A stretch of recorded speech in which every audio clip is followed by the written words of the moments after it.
শরৎ মানে কাশফুলের দোলা, শরৎ মানে আমাদের মনে পুজো পুজো গন্ধ, ধুনো আর কর্পূরের গন্ধের সাথে মিশেল হয়ে যায়। আর শরৎ মানে আমাদের ঢাকের বাদ্যি, অঞ্জলি দেওয়া, পাট ভাঙা শাড়ি আর অনাবিল আনন্দে প্রথম দেখার ভালো লাগার ভালোবাসার এক মিশেল। জাতি ধর্ম বর্ণ সময় পরিবর্তন হয়, বদলে যায় মণ্ডপের থিম, ক্যাসেটে বাজতে থাকা গান, কিন্তু বদলায় না প্রকৃতি, বদলায় না নীল আকাশের সাদা মেঘে ফেলা করা হাইওয়ের ধারে কাশফুলের দোলা বা আমাদের বাঙালির মননের চিরন্তন, সেই চিরন্তনতা থেকে সেই ঐতিহ্যের টান কিন্তু হারায় না।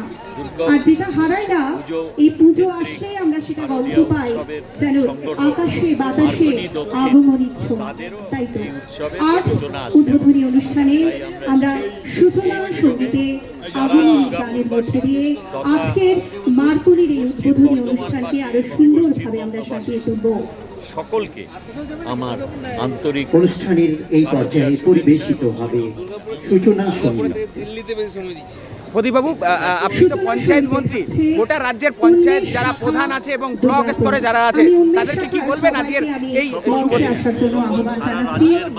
আগমনীর মধ্যে দিয়ে, আগমনী গানের মধ্যে দিয়ে আজকের এই উদ্বোধনী অনুষ্ঠানের সূচনা সঙ্গীতের মধ্যে দিয়েই আমরা এই পর্বে আরম্ভ জয়যাত্রা করব। গ্রামীণ মানুষদের সহায়তা করেন, তাদের সুষ্ঠু জীবনযাপনে যারা লক্ষ্য রাখেন, সেই ত্রিস্তরীয় পঞ্চায়েতের যারা কর্ণধার, যারা বিভিন্ন দায়িত্ব পালন করেন, এবং সাধারণ আমার গ্রামের মা ভাই বোন সকলকে আমি শারদীয় শুভেচ্ছা ও অভিনন্দন জানাচ্ছি। ধন্যবাদ।